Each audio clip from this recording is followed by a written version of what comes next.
If your efforts to save money go like this, there might be some holes in your spending habits that are costing you money every single month. Hi, this is Hope, and I'm Larry, and we're from Under the Median, where every week we love to talk with you about practical frugality. Now, if you're looking for some ways to save even more money, we've got some for you. You are absolutely in the right place. In this video, we're going to cover some ways what you might be actually spending money every single month and not actually realize how much you're spending. They are what we refer to as holes in your spending habits. Let's get started. Habit number 1. Memberships and subscriptions that you may not be using could be costing you money. They seem like such a good idea at the time, right? When you sign up for them, but you forget that that is a recurring expense every single month. So our advice is to make a list of them and ask yourself, when was the last time I actually used that product? Or entered that portal to actually have the accountability that I paid for at the first of the year to help me to exercise more diligently or to lose weight or whatever the subscription is. And if you've not actually used it in about 3 months, we suggest you might think about cutting that out of your budget. Yeah, you may have subscribed to some magazines or newspapers that are just sitting somewhere on a coffee table. Or in your inbox if they're digital. Oh, yeah, that's true. Yeah. So if you're not using them, do a little valuation of what you've got and take them out if you don't need them. Habit number 2, bottled water. And that includes, guys, those really cool flavored waters. Yes, even Aldi has them, and they are relatively inexpensive. But if you're buying them consistently every single week and using those bottled waters as part of the water you drink every single day, that can add up far more quickly than you might think it is. Habit number 3, paying full price, just without even thinking about it. You just go, oh, that looks good. And you push that big red buy now button. And pretty soon you've spent more than you actually intended to, or maybe more than you actually had to. Always look for coupons. If you are in person, always ask, hey, I'm paying cash. Do you take some off if I'm offering to pay cash for this item? A lot of stores will, especially if it is a item that costs a little bit more, like let's say it's an appliance you're replacing, something like that. It never, ever hurts to ask. And it's always good to just shop around. Go to some other websites. Maybe you can buy it used, or maybe you can buy a refurbished item of the same type. There's all kinds of different ways to save money on what you might be purchasing if you take just a little bit of time. Now, when it comes to coupons, we love Honey. Honey is a browser extension. It automatically looks for coupons for you before you check out. We're going to make sure there's a link to Honey in the description of this program. The 4th item that might be costing you money is rush shipping. How many times when you have an item shipped to you, do you click that 2-day shipping or maybe overnight? And do you really need to get the item in that fast? You know, I find that Amazon ships stuff pretty fast anyway. It seems like I hit the button and then the doorbell rings. You know, it's almost that fast. They can ship stuff within about 2 days anyway. So I'm finding that it's just not necessary. And a lot of items, you know, do you have to have them come in that quickly? So think twice before hitting the rush shipping option. Habit number 5 that might be costing you money is not shopping around. Whenever you look at something, make sure that you don't buy the first thing that comes across your path, because it may be the best deal. It may not be the best deal. It's always wise, too, to look and see the item you're looking at. It may not actually be the best quality. Always look at reviews. It may not have like the options or the features that you really, really want. So it pays to do a little bit more market research before you buy something. And never be pressured to buy now. We have made all of these mistakes at different times. And believe me, it does not pay. Any salesman that comes to your house or you're standing there and they're like, oh, this deal is only good for today. Well, no. Like we suggest turning around and just walking away, because walking away is very, very effective as a consumer at getting them to say, well, maybe you could buy it tomorrow. And you got to watch salesman tricks. Habit number 6, not tracking your expenses. You know, you can't control what you spend until you know what you spend. Absolutely right. You know, and the other thing was, if you actually write your expenses down, it forces you to have intellectual and emotional connection with what you're actually spending. And we think that moment of truth is sometimes super important in doing a 180 and changing the habits that are actually causing you to leak money like a sieve. The next thing that might be costing you money is not setting spending limits. Minimalist, and we are not minimalists. Look at the bookshelf behind us. We are not minimalists. We would like to be. That's one of Yeah. many bookshelves we have in the house. We would like to be more like our minimalist friends, though. But one of the things that we have really learned from our friends that are minimalists is they choose how much space items are allowed to take up in their life and in their home. And there's something to be said for that. Putting limits on yourself, putting limits on your spending, limits on your behavior, limits on what you own. Limits are a powerful thing. And once you set those limits and you stick to them, it really does sort of rewire what happens in your brain when you think about making a purchase. Oh, yeah, it certainly does. Yeah. Ordering out and eating out can cost you a lot of money. And there's some alternatives that we can recommend to doing this. First of all, the temptation to order takeout, it is real. I'm not going to lie. Friday nights are the worst. Tell me what the worst night of the week is for you, as far as like this temptation to say, I'm chucking it, I'm calling for takeout. I know for us, it's definitely Friday night. One of the things we suggest is put a restaurant night on your calendar. Once you write it, you set it in stone. Use your Google Calendar. You can use an electronic calendar if you want. Use a physical calendar. Whatever you need to do to remind yourself, wait, this is not restaurant night, but restaurant night is coming in X number of days.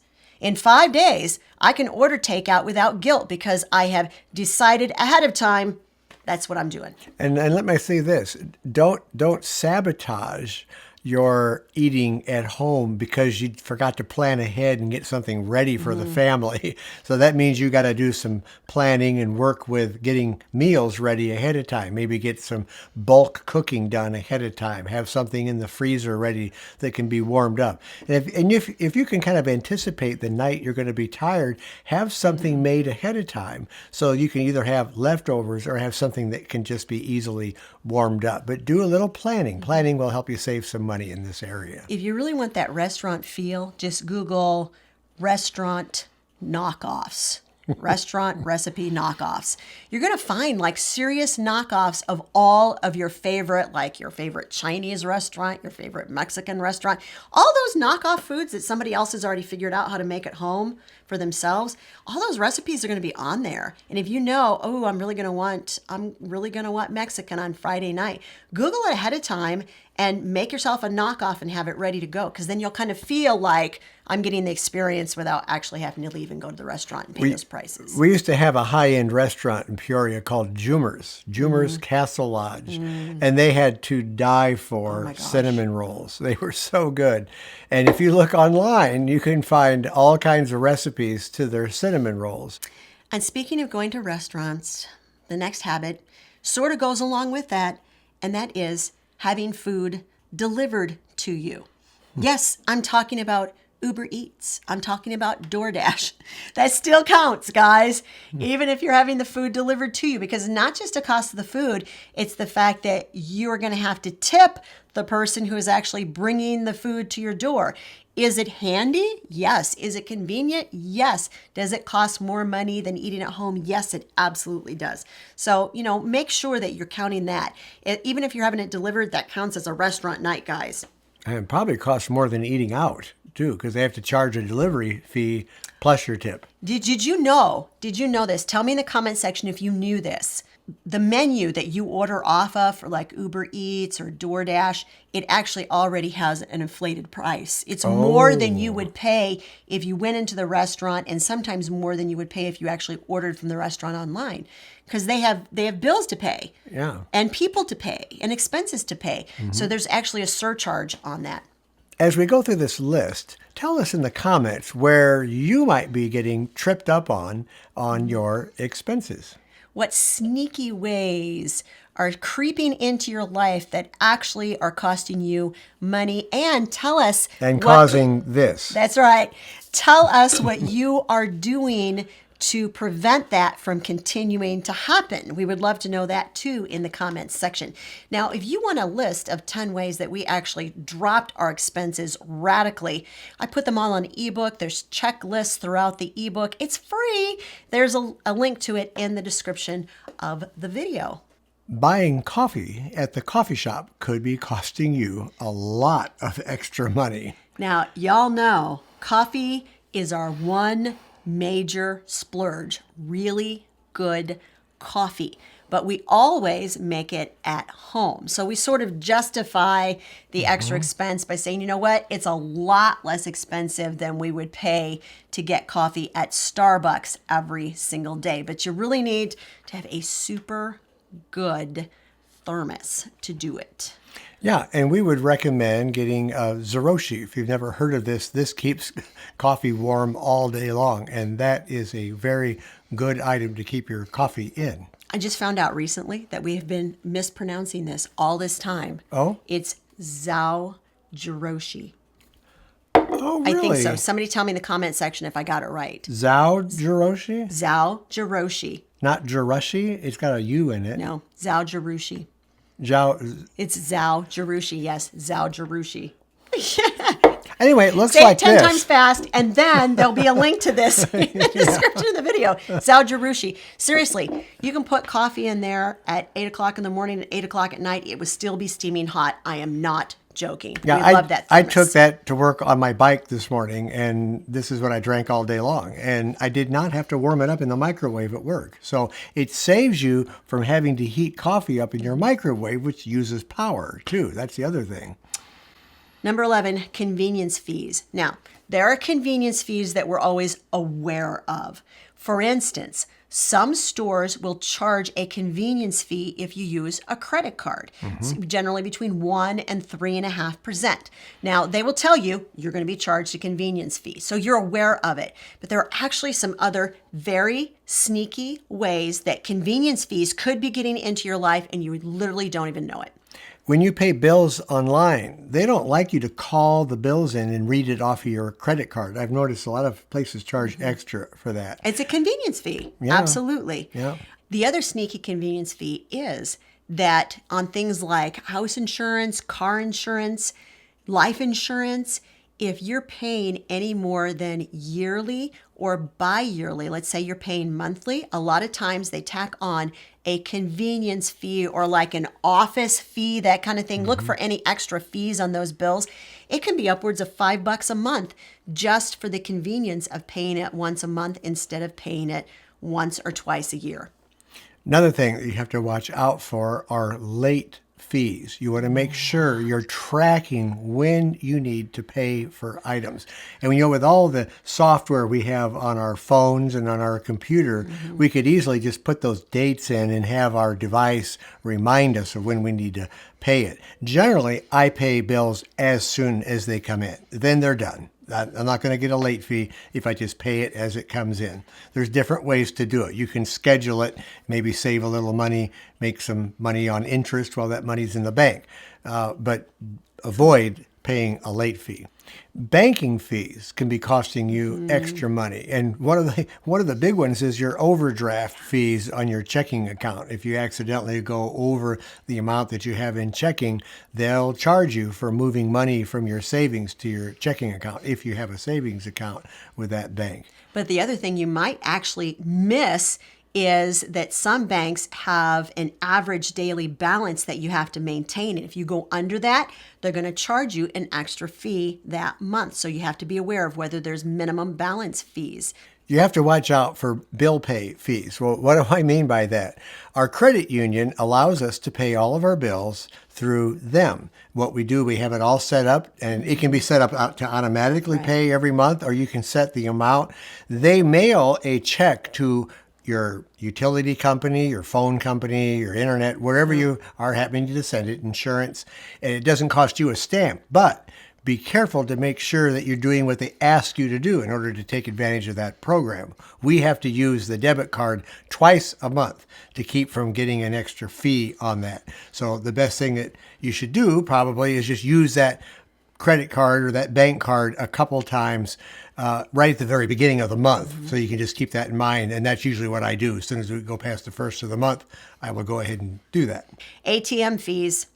Guys, if the ATM does not belong to your lending institution, does not belong to your credit union or your bank, they're going to charge you fees for using that ATM. So be aware of it, because those fees can add up really, really quickly. They can, yeah. Upgrading too often is another little thing that might be costing you some extra money. We just mentioned earlier in the program that I actually just upgraded my iPhone. Yes, after 4 years of using an iPhone 6S, I finally upgraded to an iPhone 12. Now, I plan to keep that iPhone 12 for at least another 4 or 5 years before I upgrade again. But you see this frenzy. Tell us in the comments section, were you astounded by the frenzy that happened years ago? Like every time that they came out with a new iPhone, it was like people lined up, camping overnight in front of stores, waiting to get that new iPhone. Honestly, you got to ask yourself, what is so different about that next iPhone that is not being taken care of like by the phone that you already currently have? Upgrading way too often, it's like a weird peer pressure. And, companies are really good at presenting a product that's Yeah. better than the one that you just bought 6 months ago. A real big case in point are televisions. You remember when we had to upgrade from NTSC, which is standard definition, to high definition TVs? That cost everybody thousands of dollars, especially the broadcast companies. That was a huge upgrade, and it went all the way across the board, and they discontinued the old service, so you had to do something. And they kind of force you sometimes. But I think about just about any piece of technology that comes out, within 6 months to a year or two, they come out with something better. It's flashier, faster, sleeker, smoother, lighter, whatever it is, it's better. And you have to kind of, if you don't have to upgrade, don't fall into that trap.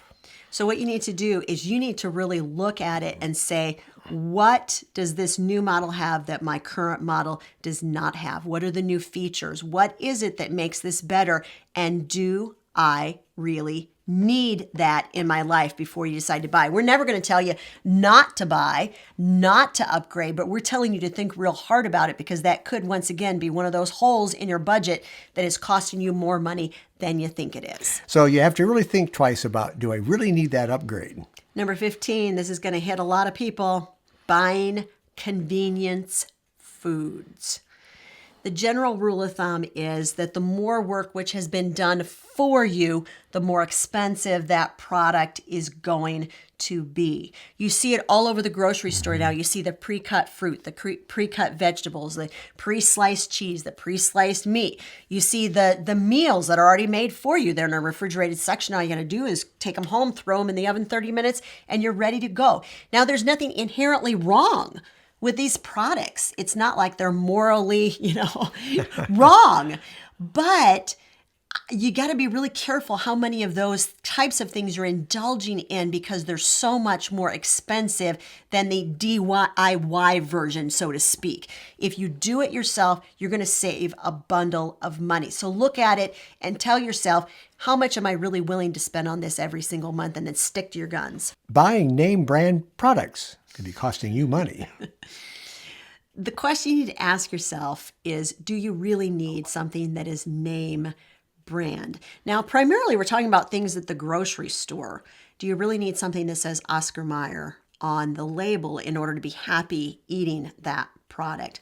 Now, I know that there are some things that perhaps you've tried the generic version or the store brands and went, no, not the same. And that is quite possible. But for the most part, I think a lot of flexibility will go a long way in saving you money because store brands have come a long way in the past few years. But I think you could navigate this over to clothing. I know there's a Coach purses for women. Those are hugely expensive. And how much more do they do than just a regular purse? The same for name brand clothing. I never buy name brand clothing unless it's at Menards for like $20 for a pair of jeans and they happen to be Levi's. Otherwise, I just buy whatever I can afford to get. All right, we're treading on some toes here. Tell us in the comment section, what is the name brand clothing that you're just going to buy? What is name brand that you're like, nope, I'm going to stick to my guns. That is super important to me. We'd love to know in the comment section. No judging from us, by the way. Oh, no. Absolutely no judging from us. There are some things that we definitely would choose to buy name brand because we've done the research and we know why we're purchasing name brand. It's not just because of that name on the label, it's because of the quality that is in the product. And I think that's where it falls off the rails, where that's where the train goes off the tracks, is where you purchase name brand, not because you've done the research or thought long and hard about it, but because it's just the thing to do. Throwing out rotted food. Ooh. You know, this is like my pet peeve. I hate wasting food. The way to avoid this is to do what we have told you to do repeatedly, and that is once a week have a clean out the fridge time where you make a list of all of your perishable food that is in the house and come up with a plan to use those items before they go bad. That alone, literally, that one tip, guys, has saved us probably hundreds of dollars over the past 20 or 30 years. In-app purchases. Apps are often free because the manufacturer of that app is going to offer you in-app purchases. Now, I don't know about you, but if you are stuck on level 258 of Candy Crush Saga and you've been there for 2 weeks, it is a huge temptation to put down a couple of bucks just to get a few more lives to get through that level. But here's the truth. Those apps make hundreds of thousands of dollars every single year on the in-app purchases. You know, we actually looked this up. You did. And in 2020, there was $473 million spent on in-app purchases. Not by one person. My son actually went to college with a young man, and his side gig was people would pay him to get them unstuck from levels in video games. He did it. He was like a professional, I don't know what do you call that, a professional unsticker. And he worked his way through college, literally helping people get unstuck on levels in video games. This one will be, I think, kind of an obvious one, but it sneaks up on the best of us. Impulse buying. You see something, it's flashy, it's shiny, it's brand new, it looks cool. Boy, that would look good in my house. You know, I saw something online this week that I thought, oh, would be so cool to have. I don't know if you've seen it, but they have a 32-inch long USS Enterprise from Star Trek, from the original series. It's a die-cast model, and they want $600 for it. I mean, it comes with 3 shuttlecrafts, and it lights up and does all kinds of cool things. 32 inches. I mean, my gosh, that's bigger than the TV I watched the series on. Yeah, I could be tempted to do that, but, you know, I'm better than that. But not much. You also have to live with me. Impulse spending, guys. We spend money because we're tired, because we're sad, because we're bored, because we're hungry, because we're happy. We even spend money because we're happy. We have this huge range of emotions that drive us to impulse spending. And we justify it. We rationalize it and justify the purchase. Well, I was feeling bad, so I'm just going to go out and go shopping or go shopping online. Yeah. Yeah. And that USS Enterprise would make me feel a lot better for maybe 10 minutes. But anyway, yeah. So you got to be careful of that. That is a trap. Not only to mention that, if you are impulse spending in person, you are wasting precious gas money driving around from store to store. And that, my friends, is the next thing that could be costing you more money than you think it is. And that is unnecessary driving. I think most of us are getting a little more aware of what we're driving today with the amount of money we're putting into our gas tanks. So maybe this one is a self-correcting issue, but for sure, you don't want to be sloppy about driving. And you want to plan your trips. Make sure you know where you're going when you get in your car and try to go to the closest places. But we all have to do whatever we can to save money on gas.